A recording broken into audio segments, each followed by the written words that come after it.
பிசாசை விரட்டுறதுக்கு பரிசுத்த ஆவி கூட இருந்தே ஆகணும். You need the Holy spirit.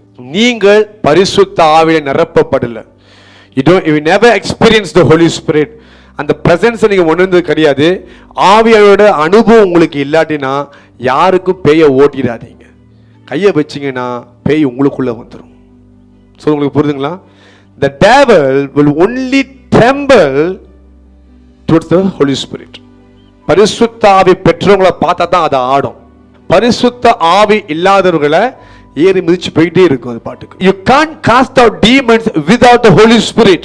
அதனால தான் இந்த சர்ச்சில் நான் எப்போதுமே பரிசுத்த ஆவியை நிரம்புறது ரொம்ப வலியுறுத்துகிறேன். ஏன் தெரியுமா? பரிசுத்த ஆவி இருந்தா நீங்க safe. Holy Spirit is the God in action on this earth. இந்த பூமியில செயல்படுகிற ஒரு தெய்வம் யார் தெரியுமா? ஆவியானவர். Hallelujah. We know he is the Jesus, he is the Father. But it is his role, Holy Spirit's role at this current time. அப்ப எல்லா அற்புதம் அடியாலும் இயேசு நடந்துச்சுமா, இது எல்லாமே பரிசுத்த ஆவியினால் நடந்தது. அப்ப கொஞ்சம் சொல்ற மாதிரி எனக்கு பரிசுத்த ஆவி கிடைக்கன பிரச்சனை இல்லை, நான் ஆண்டவருக்கு சரியா இருப்பேன்னு. பரிசுத்த ஆவி இல்லாம சரியா வாழவே முடியாது. மாம்சத்தினால பூமியில பரிசுத்தமா வாழ முடியாது.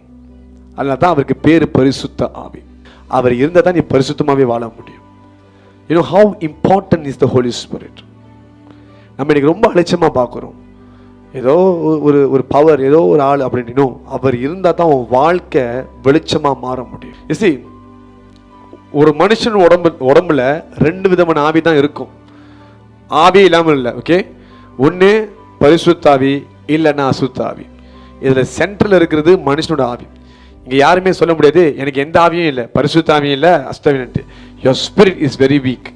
It will be boost up.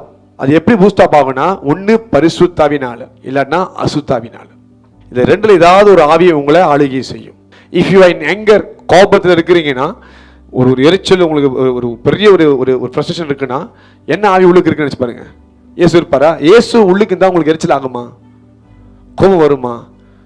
ஏறாது. சொல்லுங்களேன், மண்டைக்கு ஏறுமா? மண்டைக்கெல்லாம் ஏறாது. இயேசு சாந்த குணம் உள்ளவர். அவர் தான் நீங்க பொறுமையா இருப்பீங்க. It's either one, either the Holy Spirit or the evil spirit. So it's very important. 24 hours பரிசுத்த ஆவியிலே நிரம்பி இருக்கிறது. முன்ன சொன்னேன் இல்லையா உங்கள்கிட்ட, பரிசுத்த ஆவி உள்ளுக்கு வந்தார்னா நீங்க எப்படி வாழணும்? ஒரு காலை தண்ணி ஃபுல்லா இருந்தா என்ன பண்ணுவீங்க? ரொம்ப பார்த்து நடிப்பீங்க. தண்ணி ஊத்திடக்கூடாது, சிந்திடக்கூடாதுன்ட்டு கவனமா இருப்பீங்க. அந்த மாதிரியான ஒரு வாழ்க்கை நீங்க பூமியில வாழணும். விருப்பத்தின் படி தண்ணி அப்படி சிந்திக்கிட்டு ஊத்திக்கிட்டு போக முடியுமா? முடியாது. அப்ப நம்ம வாழ்ற வாழ்க்கையிலையும் யதார்த்தமா வாழணும், எல்லாத்தையும் கவனமா வாழணும். When you have the Holy Spirit, அப்ப பரிசுத்த ஆவி இருந்தாதான் பிசாசை உங்களை விடுதலையாக்க முடியும், நீங்க மத்தவங்களை விடுதலையாக்க முடியும். If you have the Holy Spirit within you, you can be free from demons.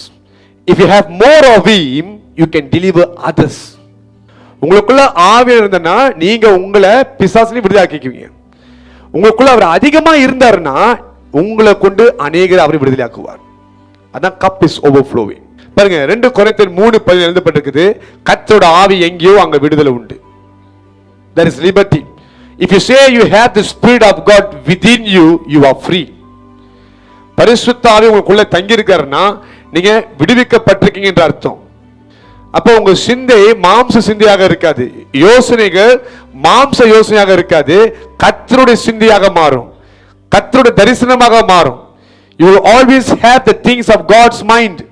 அவர் சிந்தையில என்ன இருக்குது, அவர் என்ன யோசிக்கிறாரு, அவர் என்ன எதிர்பார்க்கிறாரு, என்ன செஞ்சா அவர் பிரியப்படுத்த முடியும், சந்தோஷப்படுத்த முடியும், இதே தான் 24 hours யோசிக்கிட்டே இருப்பீங்க. Your plans are always about God, not about yourself. இதெல்லாம் signs of Holy Spirit. பரிசுத்த ஆவி இருந்தாருன்னா நீங்க உங்களை பத்தி யோசிக்கிறது ரொம்ப குறைவா இருக்கும்.